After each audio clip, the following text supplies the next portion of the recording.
Rayman, Ubisoft's perfect mascot that they one day decided to throw into the dumpsters behind a restaurant because they mistook him for expired lasagna. Listen, I'm sorry, look at his hair and look at me dead in the eyes and tell me that's not lasagna. Hi, my name's Ken and I'm so glad to be joining the Maraython. I've been a Rayman fan for a good chunk of my life, and as cheesy as it is, it shaped a lot of my humor and personality as well as my artwork. In fact, Rayman was what inspired me to keep drawing and drawing some more. I already loved drawing, but the insane amount my art boosted in a span of 6 months of being invested into the Rayman fandom and all that is insane. I also started drawing digitally with a screenless Wacom tablet because I was doing so much with my art that the purchase was worth it. I have Rayman to thank for kickstarting my art journey, art of which people buy from me now, which is really crazy to me.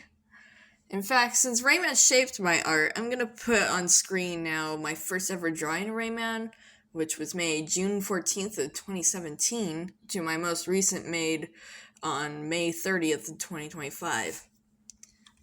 Hope you enjoy that there.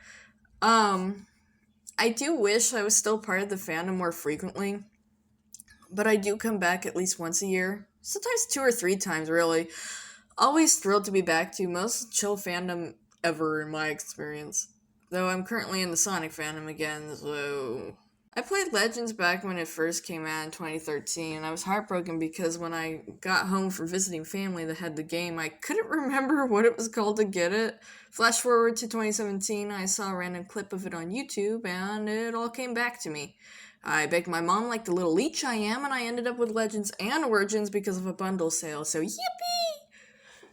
And while those games are my introduction to the series, and I adore them for their own rights, they're also not my top favorite Rayman game. That title goes to Rayman 3, Hoodlum Havoc. And that, I could even say, is possibly my favorite game of all time. Maybe other than Minecraft. It's really hard choosing between Rayman 2 and 3, but I had to go with 3 because the game always just gets me giggling to myself no matter how many times I've played it, which is too many times to count on 2 hands. Very normal behavior. Rayman 3 is everything I love in a story, but I'll still be fair to it and its flaws. I also just prefer the combat system in Rayman 3, which I'm pretty certain a good chunk of the Rayman fandom agrees that that's a highlight of Rayman 3, so I win! So anyways, we're gonna chop this thing into sections: concept and story, gameplay, level design, graphic style, and soundtrack.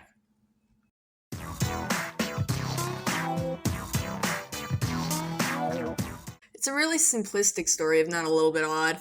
But hey, it's Rayman, and not a single one of those games has a normal plot.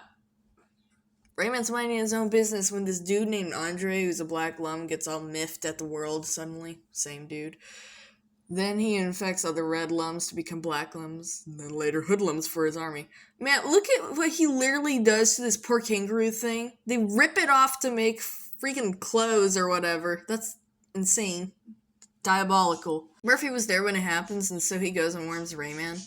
The lazy dingus doesn't even wake up, and instead he gets his hands ripped off by Glowblocks, who attempted to help. Then he gets scared and runs off, so bye, I guess. But of course, getting his hair tugged on is what wakes Rayman up. Hands ripped off? Nah, that's fine. Hair touch? How dare you? That's a violation. How dare you do that? Rayman gets his hands back from Glowblocks, who decided to eat them. Okay, just for safekeeping, I guess. I don't know what his issue is. However, finding Glowblocks is a short-lived victory as he decides to screech at the sight of Andre and eat him. Thus the plot for the first half of the game, taking Glowblocks to 3 different doctors who play a symphony on him. To resort to drastic measures.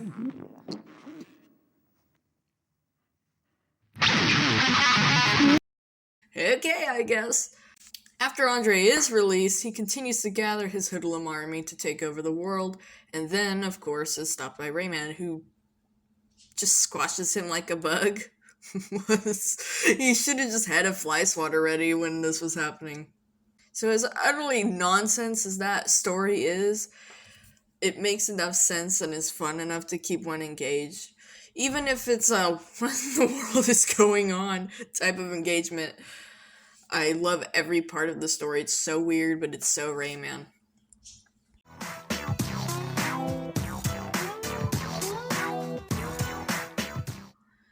gameplay, like I mentioned before, is heavily combat-based, but it controls so well. You can now curve punches, which is a gameplay mechanic of its own, since many of the obstacles cannot be passed without doing so.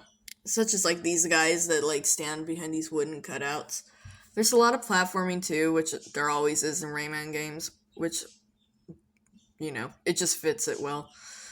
But I still say that the combat is the game's strong point. And this is a hot take, apparently, but I love that there's gameplay styles that are used only once, not again. It shows that despite it only being used once, they put effort into programming it just for fun. The beginning segment, catching the red lumps to restore health, the ship with the cannons, snowboarding, those were all fun, or at least fun ideas. And I'm glad that they exist in the game, but there was no reason to add them twice, and so they didn't. And that's nice. In fact, I love the shoe racing one, but it irritates me after the third and fourth times. Proof that it's fun, but not every gameplay mechanic needs to be a core part of the game. It's fine to have something in there just for fun. The combo system is fine. I think it would have worked better if Rayman was just a slightly faster character. The amount of time the combo allows you to link points together is too short for a guy who runs around flopping his hands and feet around. Point is, Rayman is slow, but it's part of his charm. Just make the combo racking thing possible.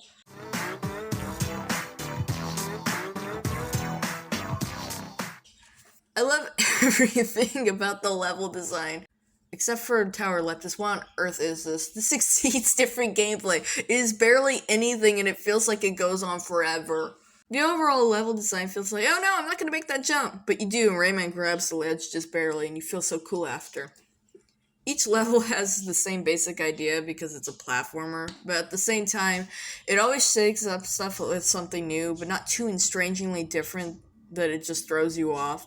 And it always eases you into it. Like, the longest shortcut is a great example since it's a bit confusing at first, but after a couple minutes or tries, you start to get the floor and you start to get the flow, and it comes naturally. Not to mention the beautiful appearance of every location. Everything has such a distinct feeling that is Rayman. That's the best way I can possibly describe it. And it's just its own thing. That's what makes it so cool.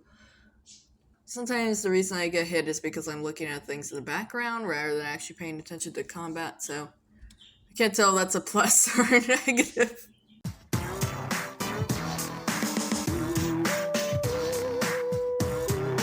I feel the graphics hold up pretty well.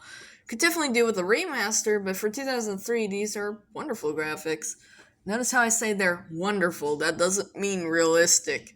Because it's such a stylized artistic approach, high definition textures aren't really needed. It's not going to be dated as easily as, say, like Red Dead Redemption 1 or Red Dead Redemption 2.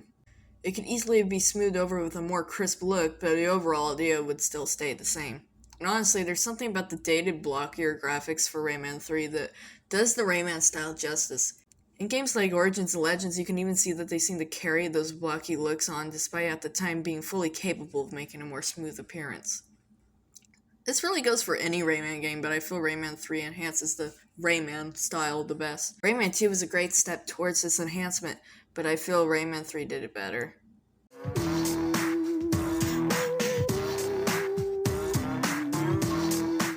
Okay, I don't know who on earth needs to hear this about any Rayman game, but for Rayman 3, the soundtrack is, of course, always a banger. Hands down, possibly one of, if not the best parts of the game. The music is absolutely perfect for the wacky story of the game, especially during fighting enemies. Then as you venture, the music kind of feels serene or adventurous, or even dangerous at times. There's literally music that plays for you when you pick up a plum to carry to a location.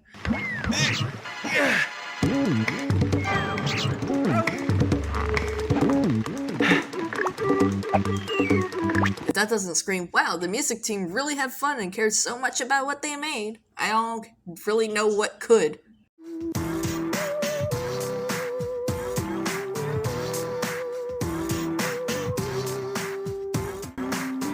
So I really adore Rayman as a whole, but Rayman 3 just takes the cake for me. The music, the gameplay style, the graphics, the story, everything is just right up my alley of what I love.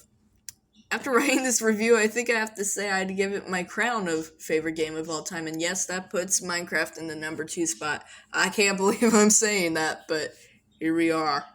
I'm so happy to have made this video, and I do actually plan on making a Rayman 3 Let's Play after I finish my Sonic Adventure Let's Play, so if you enjoyed this, I hope you'll return for that. Happy 30th anniversary, Rayman, and I hope we will see you in Rayman 4.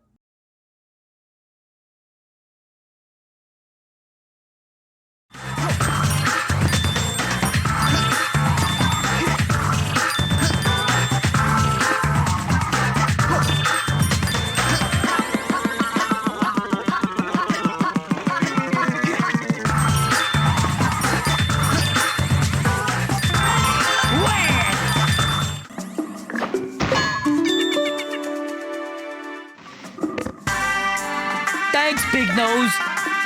Look what I swiped from the Hoodlums. I need to go fire up the barbecue. I gotta go. Nature calls. I have to turn the gas off. I need to go crochet a toy. Give me a drink or I start nibbling his arteries.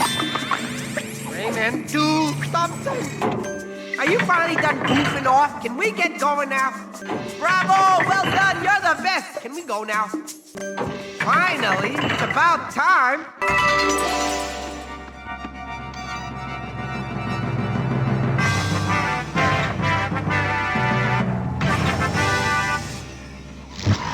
Rayman, these disguises are getting a bit ridiculous. I mean, they're not even good.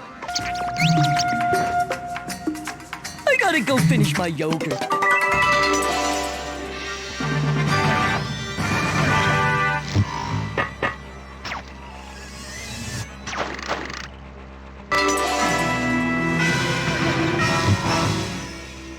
Enough with the costumes already. We gotta get to the doctors.